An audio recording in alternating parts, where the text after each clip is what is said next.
Uno de los artistas costarricenses que más huella ha dejado en el ámbito, particularmente de la fotografía analógica, la ilustración y el dibujo, es Adrián Valenciano, con quien me encuentro en esta oportunidad para entrevistarlo para Ars Criterium ESIN. Muchos de ustedes tal vez no estén familiarizados con la obra de él, porque este país sufre de una amnesia debido a la revolución digital. La mayor parte de las personas que registraron materiales y demás antes de la revolución digital en los 90s han visto su material desaparecido gracias a Google y otros grandes buscadores.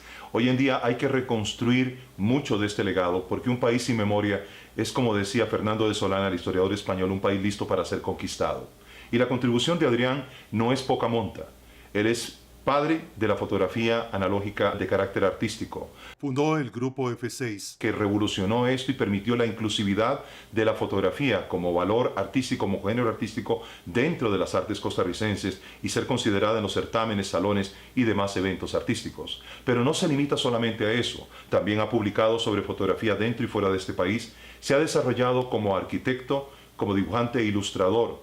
Y como si fuera poco, es uno de los herederos directos de la relación de amistad y discipular con artistas seminales en la historia del arte como Teodorico Quirós, Dinora Volandi, Margarita Bertó y Francisco Amiguetti, de los cuales no solamente recibió, sino a los cuales agregó. Porque una característica principal que vamos a descubrir durante esta entrevista es el carácter fundamentalmente autodidacta de un artista que, a pesar de haber recibido formación académica y mentoría de todos estos artistas, ha desarrollado y completado su propia historia a lo largo de más de 60 años de carrera artística.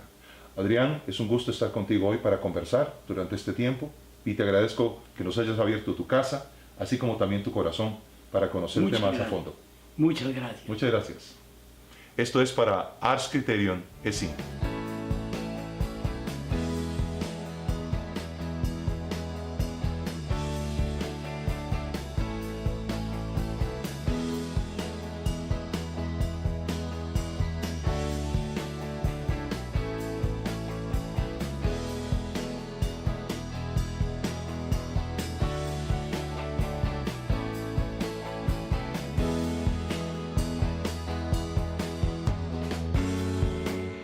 Adrián, empezaste directamente en la gráfica, unas veces por medio de dibujos, otras veces en ilustraciones. ¿Fue ese género, como punto de partida, realmente un producto de las circunstancias o una decisión tuya, artística? Yo fui un apasionado de la historieta, y de historietas, digamos, de todo tipo. Resulta que en esa época mi padre me compró un curso de dibujo de Argentina de historietas. Entonces yo estudié muy poco, porque yo no puedo decir que estudié. Hice las prácticas que me mandaron con grandes dibujantes de maestros en, ¿cómo se llama?, en Argentina. Hugo Pratt, estaba, ¿cómo se llama?, el que hacía el corto maltés y todas esas cosas. En fin, Hugo Pratt era uno de los correctores míos, que yo tengo todavía esa, ¿cómo te dijera?, esa cosa que me duele no haber seguido más con Hugo Pratt.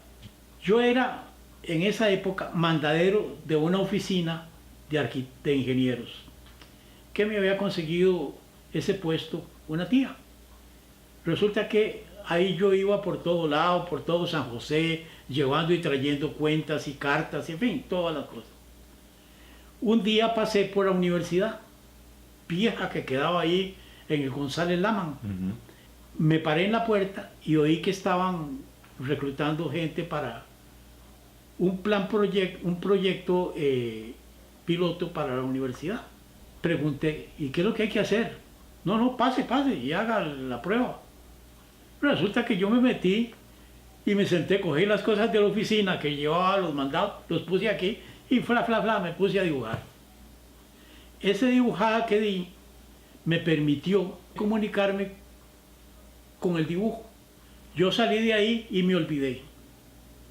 Me llamaron en 2 semanas después y me dijeron en la universidad que yo había sido aceptado en el plan piloto. Yo tenía en ese momento 15 años y de ahí pasé a la Universidad de Costa Rica.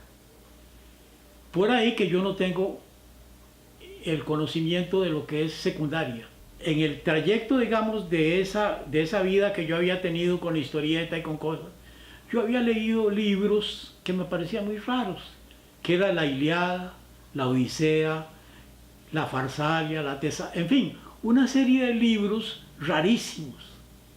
Cuando yo llegué a la universidad, con profesores como Abelardo Bonilla, como León Pacheco, que son mis profesores, estaba Constantino Láscaris, en fin, una serie de profesores muy buenos. Y yo llegaba de la primaria con una cantidad de conocimientos que no tenían mis compañeros de colegio. Entonces preguntaban sobre Aquiles, sobre esto, y yo les contestaba.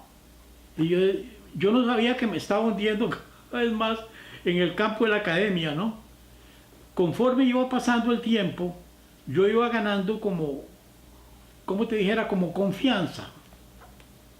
Esa confianza me permitió a mí relacionarme con gente como Abelardo Bonilla, que me decía, muchacho, ¿usted estudió secundaria? No. Ah, qué bien. Le voy a decir una cosa, usted se duerme en mis clases porque las considera muy aburridas. Y yo verás, pero no ronque. Me decía, y se moría la risa. Me dice, vea, yo le voy a decir una cosa, no se preocupe por graduarse, no se preocupe, que eso no sea su preocupación. Usted solito puede salir adelante. Vea una cosa, yo soy el primer vicepresidente de la República, y así era, y era profesor. Yo soy el primer vicepresidente de la República, y yo no me he graduado. Y vea, soy el primer vicepresidente de la República. Así que le aconsejo que siga adelante. ¿Tuviste contacto tempranamente con artistas fundacionales en el arte costarricense? Por ejemplo, Teodorico Quirós, sí, Francisco Amiguetti, Margarita Bertó, Dinora Volandi, o literatos como Carlos Salazar Herrera. Con la mayoría desarrollaste una relación de amistad, pero también una relación discipular, porque te tomaron directamente por tu talento o tu capacidad como alumno, muy rápidamente en distintos ámbitos. ¿Qué facilitó estos encuentros y cómo influyeron en tu vocación final? Primero que habían dos lenguajes, uno el que yo estaba informado primero y el segundo que me expresaba bien gráficamente. Entonces eran cosas que de alguna manera tenían sentido para ellos. Me fueron enseñando más que nada Dinora,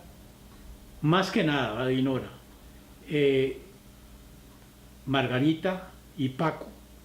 Dinora Volandi ve mis dibujos y ella tenía una academia cuando vino y se queda viendo los dibujos y los ve y dice, Adrián, si usted dice que usted quiere estudiar conmigo y usted ser mi alumno, yo cierro la academia y me dedico a darle clases a usted.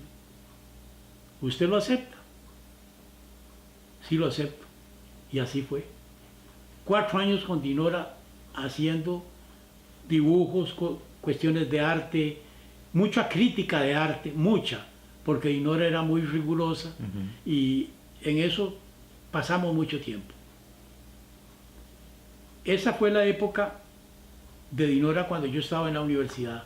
Yo era asistente de Kiko en cuestiones de dibujo. Y Kiko, hicimos varios proyectos. la iglesia del, ¿cómo se llama? De las ánimas ahí, qué sé yo, y otros proyectos y otras casas. Y Kiko era un excelente profesor de arquitectura, más que de pintura. Y de pintura, Kiko y yo no, nada más que él me decía, hágame usted el retrato mío y yo hago un retrato suyo. En eso es lo que nos pasábamos. Pero yo me dedicaba muchísimo, más que nada, a la parte, digamos, de arquitectura con Kiko. Ujú. Esa parte de la universidad fue muy dolorosa porque Kiko era muy especial. Me dice, vea Adrián, usted no va a estudiar con ellos, con todos los otros estudiantes.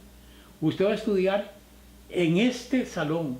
Y me puso 4 bastidores con papel. Venga solo aquí, aquí no vienen nosotros. Me dice, haga una cosa, Adrián. Cante el himno y lo empieza a representar acá. Cante el himno las veces que usted quiera y lo representa. Eso es lo que usted va a hacer nada más. Pero no vaya allá. Entonces Kiko decía, Adrián se les va a separar porque tiene un proyecto conmigo, qué sé yo, y me quitó, cosa que a mí me entristeció mucho porque yo tenía muy buenas compañeras, que estaba Estrella Carazo, Estrella Celedón, en fin, una serie, pero eran muchachas que, qué sé yo, y yo tenía muy buena relación. Y entonces Kiko me separó y me empezó a dar clases. Resulta que un día llegué tarde y Kiko me dice, para la calle, y me botó y yo me en el jardín. Entonces yo en el jardín me empecé a leer un libro que estaba leyendo, tranquilo. Y entonces me dice el decano, ¿qué está haciendo usted aquí? Digo, es que Kiko me echó porque yo llegué tarde. No lo puede echar, vamos. Y llegó y le dijo, Kiko, yo hago lo que quiero con estudiantes que yo tengo cuidado en ellos. Y Adrián es uno. Y si usted no lo puede hacer, en fin, se peleó. Entonces dice, usted se va de esta escuela. Y lo echó. Y dice Kiko, ¿Echó a Kiko? sí. Y dice Kiko, se para Kiko y dice, Adrián, yo me voy de esta institución. Yo no tengo nada que ver. Pero usted sigue siendo alumno mío. Usted va a mi casa y usted sigue siendo alumno mío. Así que usted no se ha deshecho de mí. Y yo seguí viviendo con Kiko. La arquitectura en tu vida fue el legado de Teodorico Quirós, del cual fuiste asistente, alumno en la universidad y fuera de la universidad. La ilustración, muy fuertemente influida por tu relación con los libros y particularmente con Herrera. La acuarela, en tu relación con Margarita Bertó. Y la fotografía, curiosamente, en tu relación con Dinora Volandi. Si tuviste siempre maestros de ese nivel, ¿por qué con frecuencia te declaras autodidacta? Muy fácil. Porque lo único que ellos hacían era darme indicaciones elementales. Muy importante esto. En la fotografía yo tuve que aprender rudimentos de química por mi parte. Porque, en fin, no, ellos no me daban el asunto acabado. Paco me regaló las herramientas para que yo experimentara. Con el grabado de madera. Con el grabado de madera. Margarita me dio las bases, digamos, de entender la acuarela y me dijo, nunca pintes al aire libre porque te quedas ciego. Mis amigos en Cuba que pintaron al aire libre quedaron ciegos, me decía Margarita. Entonces yo lo hice como una... Dinora me permitió a mí la parte, digamos, de fotografía, pero nunca me dio los rudimentos de fotografía. Me enseñó el asunto hecho. Por eso te declaras autodidacta. Yo me declaro autodidacta porque de todo, ellos me dieron de todo tuve que aprender. O sea, el arte tiene una base que es muy importante. Si no sos autodidacta, no aprendes nunca nada de lo que tenés por delante. No aprendes. O sea, el arte es de los autodidactas. Como decía McLuhan, solo los amateurs producen a pérdida. Y yo siempre consideré que era un amateur. ¿Y que producía esa pérdida? A pérdida. Porque nunca... Perteneces a una generación de la cual emergieron artistas con un talento especial para revolucionar el entorno, para romper moldes, tanto conceptualmente como técnicamente.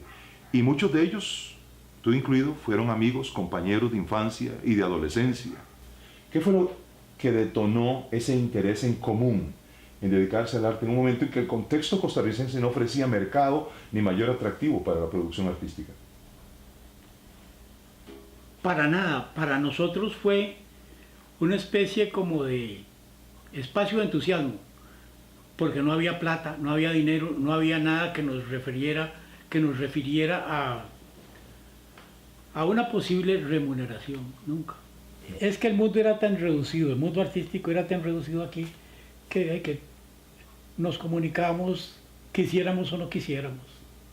Incluidos los chicos de Five Corners. Sí, más que nada entusiasmo, porque no había ninguna promesa básica que nos generara a nosotros interés económico para poder seguir por ese camino, nada. Únicamente era el interés de hacer cosas juntos y hacer cosas que de alguna manera nos motivaran. Pero ni siquiera motivábamos el medio, porque el medio era muy mezquino, tenía una gran cantidad, digamos, de intereses diferentes. Habían artistas consolidados que tampoco lucraban, que tampoco tenían ninguna proyección. Ese tipo, digamos, de espacio nos permitió a nosotros seguir con una gran libertad. Si nos hubieran pagado, nos hubieran comprado. Y no lo pagué. De hecho, yo nunca cobré una fotografía de las que hice. Yo nunca lucré con la fotografía. Yo hice fotografía durante 18 años sin haber vendido una sola. Arquitecto, dibujante, fotógrafo, diseñador, todos son sombreros importantes, cada uno con un peso y una responsabilidad específica. ¿Crees haber alcanzado tu total potencial en alguno de ellos o en todos? No, en ninguno. Sigo buscando. De todas soy un aprendiz. De todas sigo siendo un aprendiz. Cuando me enfrento con alguna de ellas, me encuentro con que esto es lo que me faltaba, ¿no? Siempre estoy aprendiendo, siempre. O sea, yo nunca consideré que había un cierre en mi vida de madurez, sí, por la técnica que aprendí y por las bases que yo aprendí y por la madurez de mi capacidad visual para poder ahondar en proyectos. Yo decía que al trabajar en proyectos, yo empecé mi primer proyecto de fotografía con un tema que se llamaba los límites.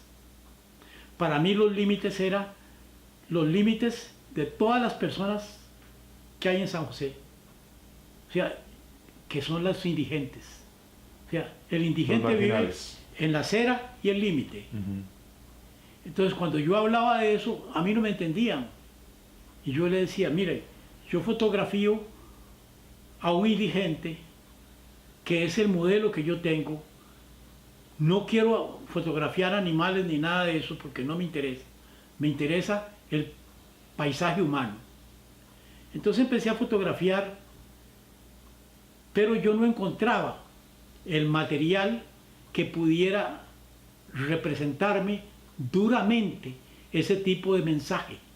O sea, ese mensaje yo lo capturé sencillamente porque yo practiqué con materiales de artes gráficas que eran sumamente duros. No tenían medios tonos, no tenían nada. Eran materiales que me permitían enfocar el dramatismo de cualquier cosa que yo enfocara. Entonces los límites fue durante mucho tiempo el rompimiento que tuve porque yo gané un premio una vez que se llamaba, un concurso que se llamaba ¿Por qué los pobres no tienen? hubo aquí. Cuando yo hice era un niño en una cuna, el otro chiquito, más grandecito, con la manita así, y la mamá pidiendo. Eran los tres, entonces yo fotografié. Cuando yo gané, yo dije, yo no.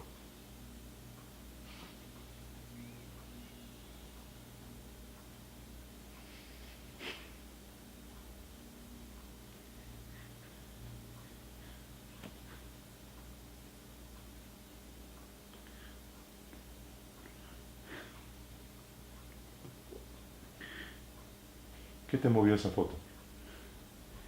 No, nunca lo retiré. Nunca retiraste el premio.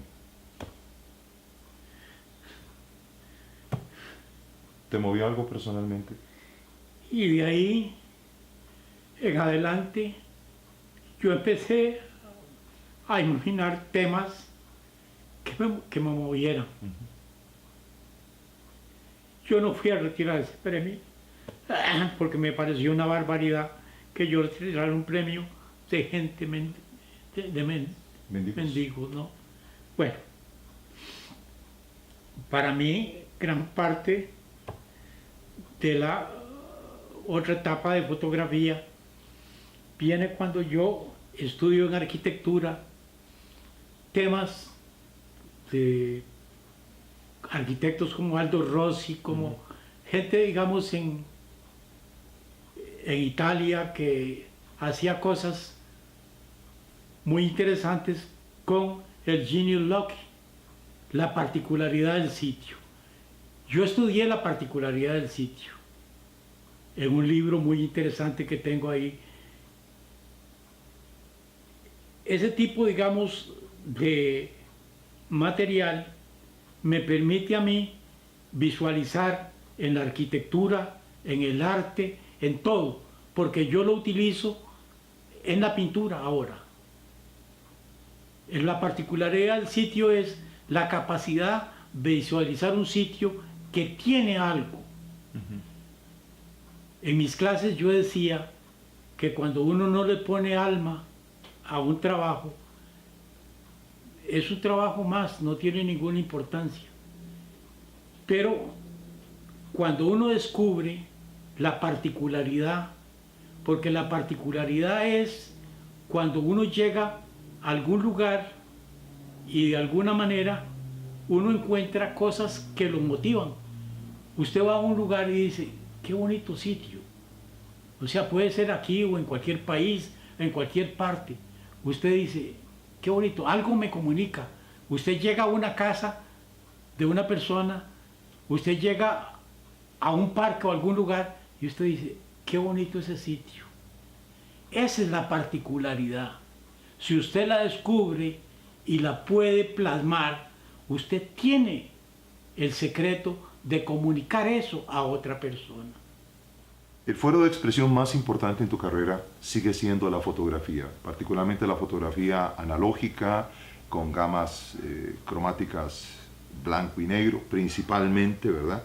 ¿Qué te inclinó de manera determinante hacia la fotografía análoga y artística? La fotografía fue la síntesis del dibujo de historietas, del cine, de la impresión que yo tenía del cine y de particularizar temas que a mí me interesaban y poderlos llevar a cabo con una cierta secuencia, digamos, en el tiempo. Porque a mí un proyecto de fotografía me llevaba 18 años. Yo nunca creí que ningún proyecto mío pudiera hacerlo de un día para otro.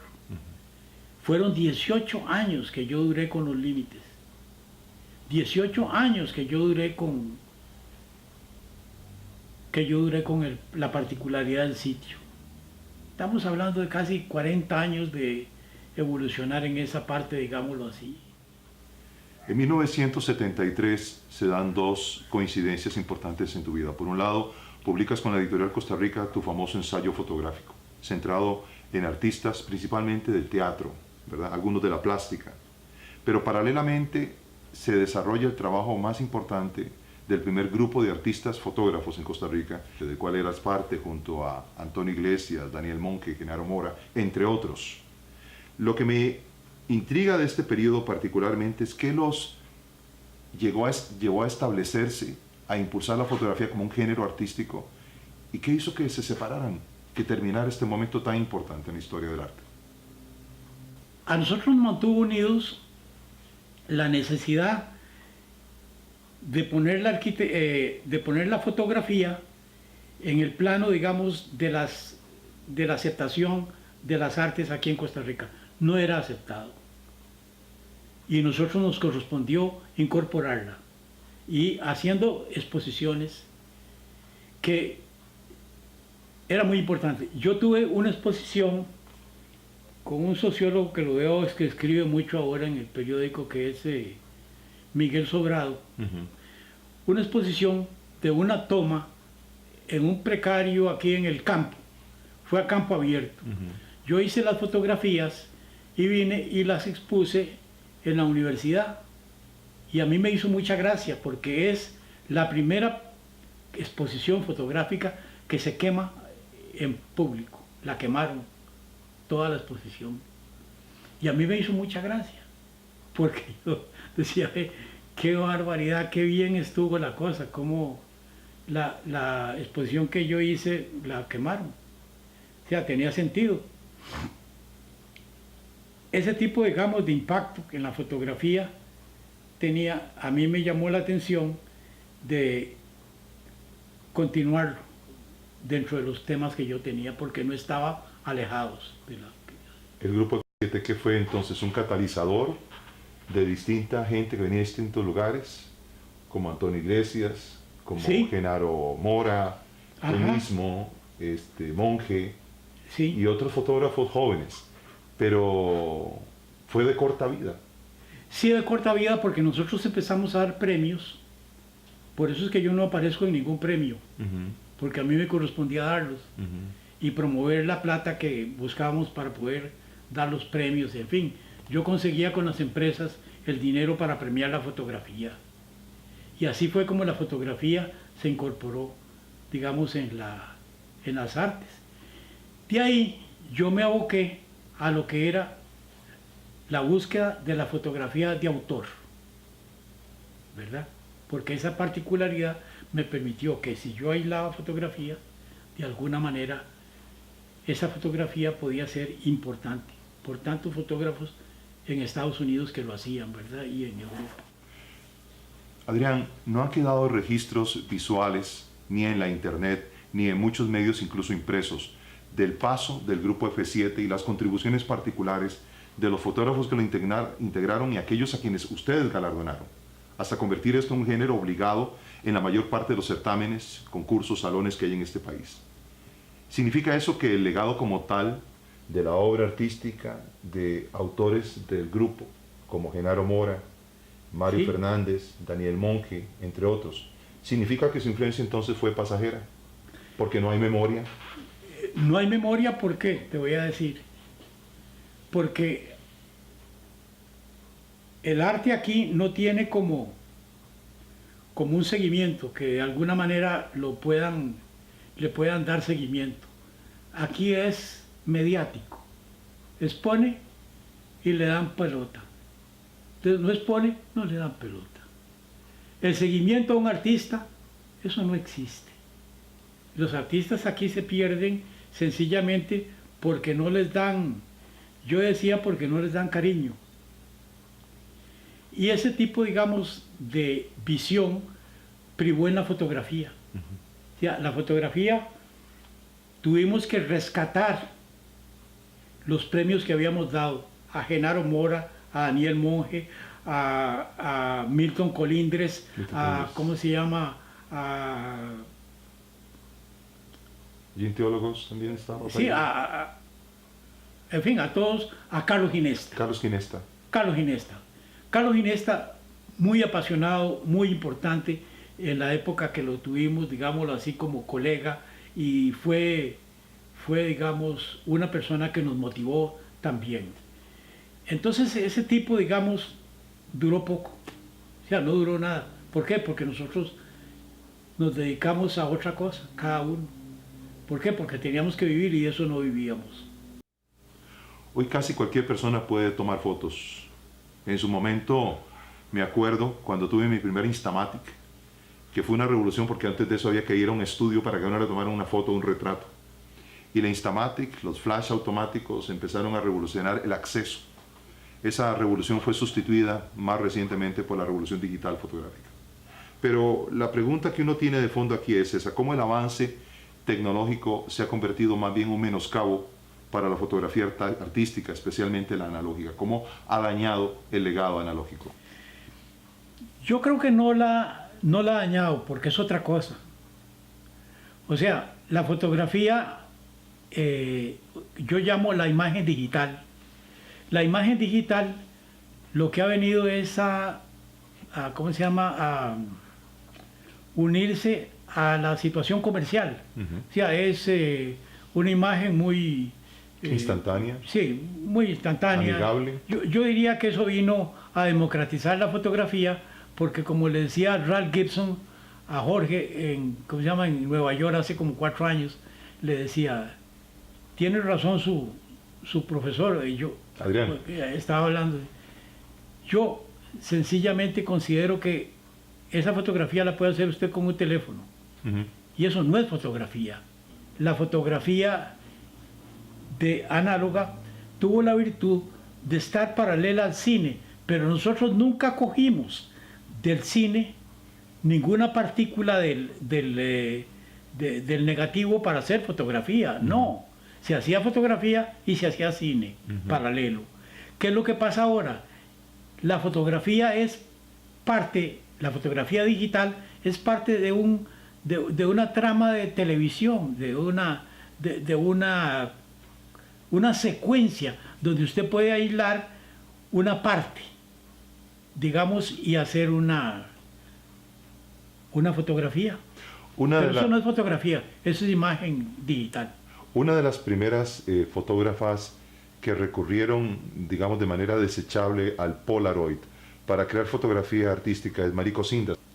Y ella sostenía que el medio en sí mismo, la fotografía analógica, que también ha usado, es secundario a la composición, está subordinado a la composición, que lo que realmente hace fotografía es la composición, no la tecnología de la que echamos mano. Ella sigue tomando fotos en Polaroid donde prima la composición, creando piezas únicas e irrepetibles. Bueno, es que hay que entender que Mariko Cindas toda la vida hizo fotografía de Polaroid. Los libros y todas las cosas que yo consulté de Mariko Cindas es precisamente eso. La fotografía que ella hace es una fotografía que pasa, digamos, sumamente rápido. Una fotografía hecha, diría la instantánea. Pero para mí esa es una parte muy pequeña de la fotografía. A mí nunca me interesó Cocindas con un mensaje importante. Nunca lo tuvo para mí. Resulta que a mí tiene importancia gente como Salgado, gente como Smith, ¿entiendes? Cartier-Bresson. Sí, Cartier-Bresson. Brassai. Brassai también. Man Ray, que ya es un extremo porque es arte con fotografía. Sí. Por su parte, el conocido fotógrafo brasileño Sebastián Salgado dice que le quedan pocas décadas de vida a la fotografía analógica. Significa de alguna manera que esta es una decisión que puede haber influido en tu retorno a la acuarela desde el año 87. Absolutamente no. Yo volví a la acuarela en el momento que aparecieron los aparatos electrónicos. ¿Por qué? Muy fácil. Yo no entiendo ni papa de electrónica. Ni me interesó. ¿Por qué? Muy fácil. Como me decía en una conferencia en el TEC, me decía usted es un dinosaurio. Sí. Yo soy un dinosaurio en esto de la fotografía. Porque yo no paso de 2 o 3 cosas en una cámara análoga. No me interesó conocer más en la cámara análoga. Ahora, menos en la digital, que tiene tantos recursos. Luego, ustedes están, los que hacen fotografía los que hacen imagen digital, están a 50 años de dar algo importante en ese campo. Pero lo van a hacer, lo van a hacer. Desde una posición como fotógrafo artístico, experto de una amplia trayectoria dentro y fuera de este país, ¿qué impresión te da la producción artística en medios digitales que está siendo expuesta en los museos y salas costarricenses?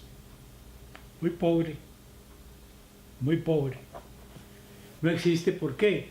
Porque yo voy a las exposiciones, o no voy, asisto a los lugares donde en un centro comercial ponen una gran cantidad, digamos, de imagen digital.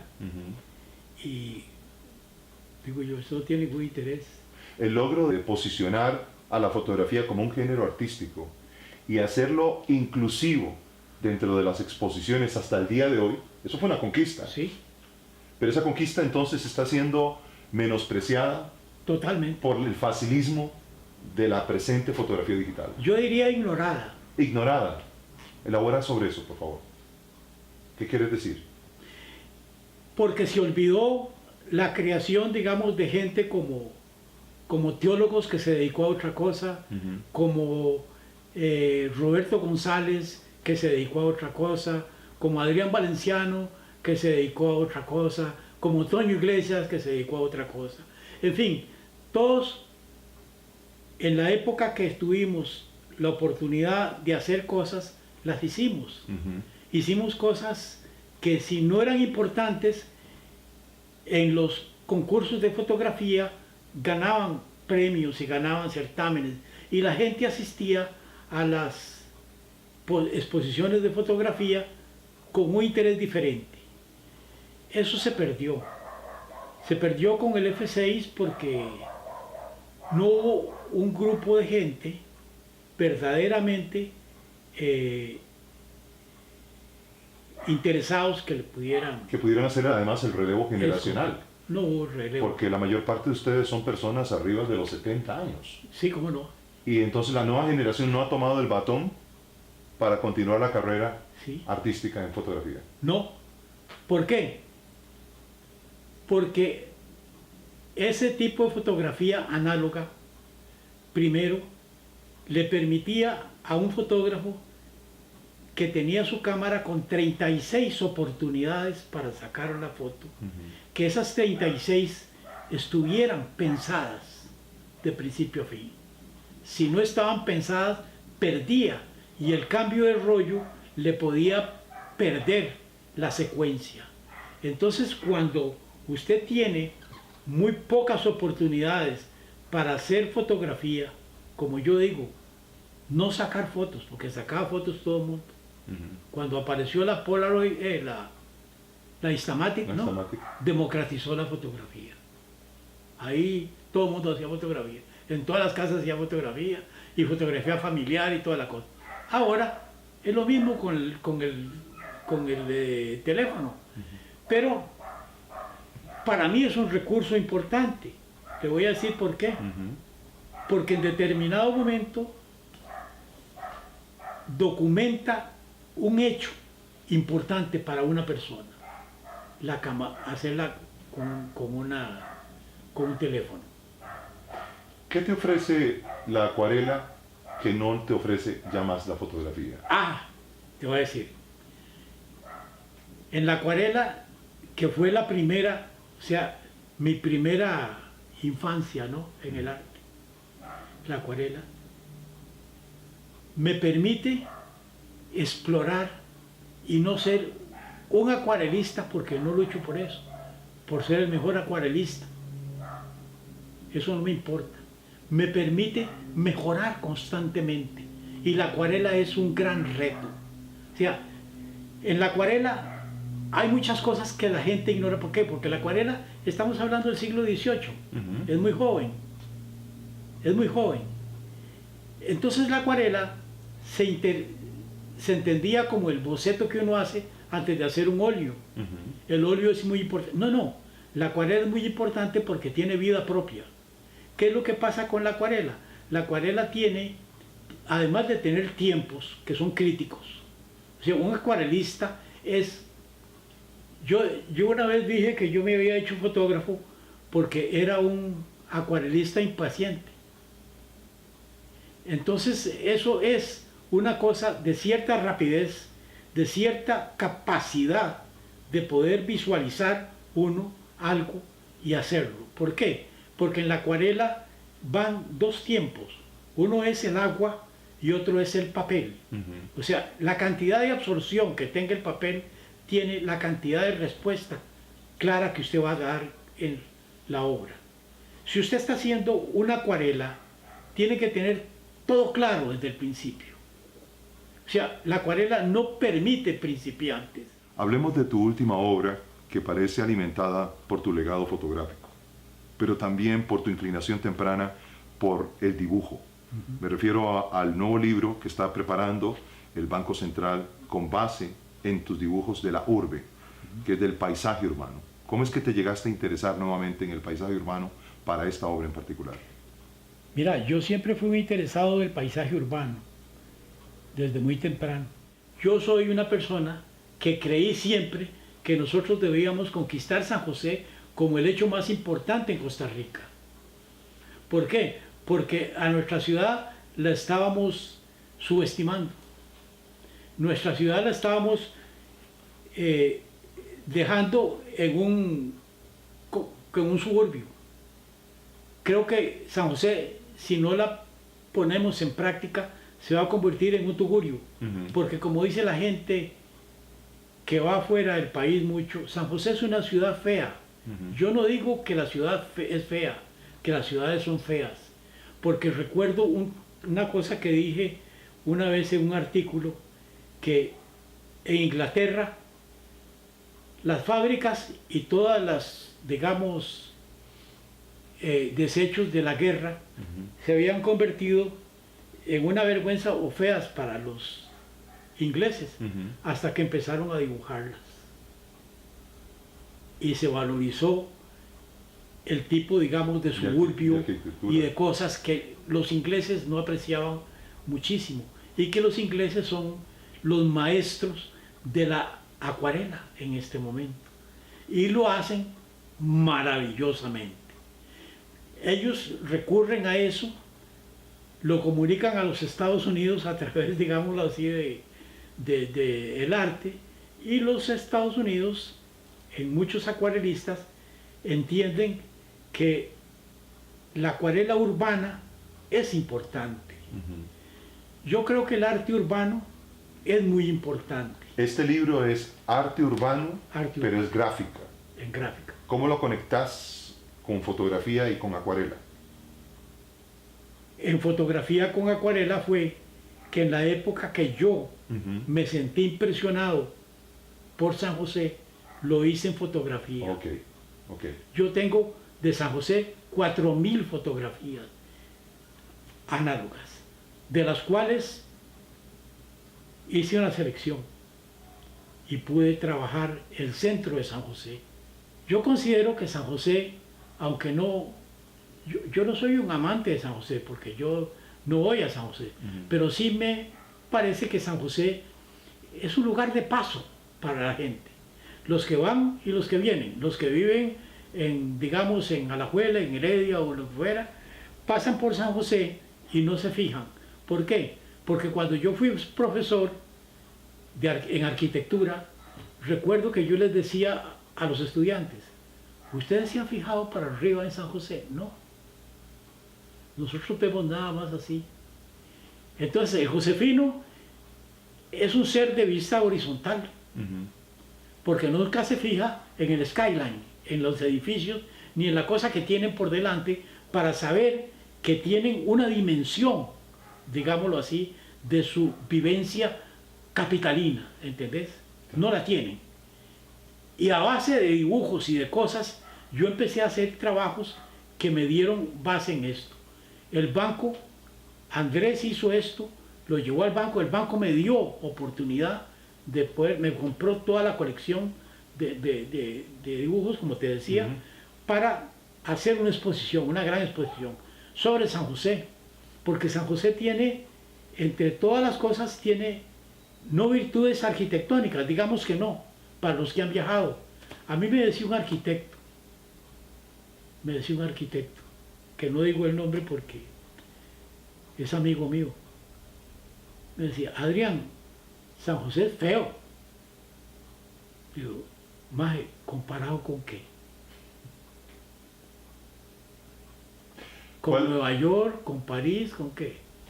¿Con qué lo venís a comparar? O sea, San José es feo quiere decir que vos has viajado.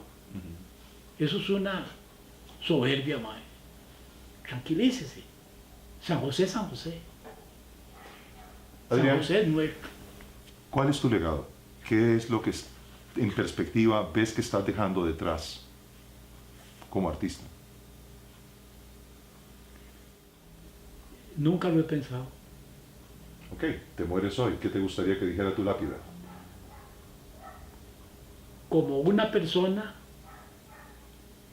que pensó que no solo lo verde y las montañas y lo verde es nuestra vida. Nosotros vivimos aquí. Eso es nuestro entorno. O sea, si la política es mala, eso es lo que tenemos. Si las cosas son malas, eso es lo que tenemos. Nosotros debemos ver eso. Si puedo aportar a que la visión nuestra sea esa, sea local, ¿qué importa todo lo maravilloso del mundo? Yo durante años fui asesor de compañías aéreas que me daban 1 millón de colones por año en tiquetes aéreos. Y yo nunca viajé con eso, nunca. Se los regalé a mis hijos, los cambié por otra cosa, pero nunca viajé. ¿Por qué? A mí no me interesaba. Yo tuve cuántas veces de ir a París, cuántas veces de ir. Y a mí, una vez, yo dije, qué ganas de ir a África. Hasta que un amigo mío, el que me trajo esta pulsera de África, lo nombraron gerente de una gran compañía en Arusha, al pie del Kilimanjaro. Y me dijo, Adrián, mi casa tiene una habitación que da al Kilimanjaro. Yo quiero que vos vengas, te pago todo, y vení y te doy mi carro para que vayas a Serengeti y a todos los parques. Y yo dije, ¿para qué diablos quiero ir a ver un montón de animales que corren para acá y un montón de animales que corren para acá? ¿Qué tiene eso de humano? Yo soy un ser humano, y un ser humano limitado, y un ser humano tímido. Desde el primer día que empecé a conversar con Adrián Valenciano, siempre tuve claro que el panorama que tenía su vida era mucho más amplio que el mío. No por un tema de viajes, porque él ha sido una persona afincada al terruño costarricense y al paisaje humano y urbano de esta ciudad que a veces nosotros consideramos fea en comparación con otras metrópolis y que sin embargo él ama. Y es justamente por ello que hemos decidido retomar en este momento de su vida la revisión, el análisis de su jornada, en la cual él ha permitido vertirse, porque lo que ha compartido hoy, en todos los años que he sido amigo suyo, nunca me lo había dicho.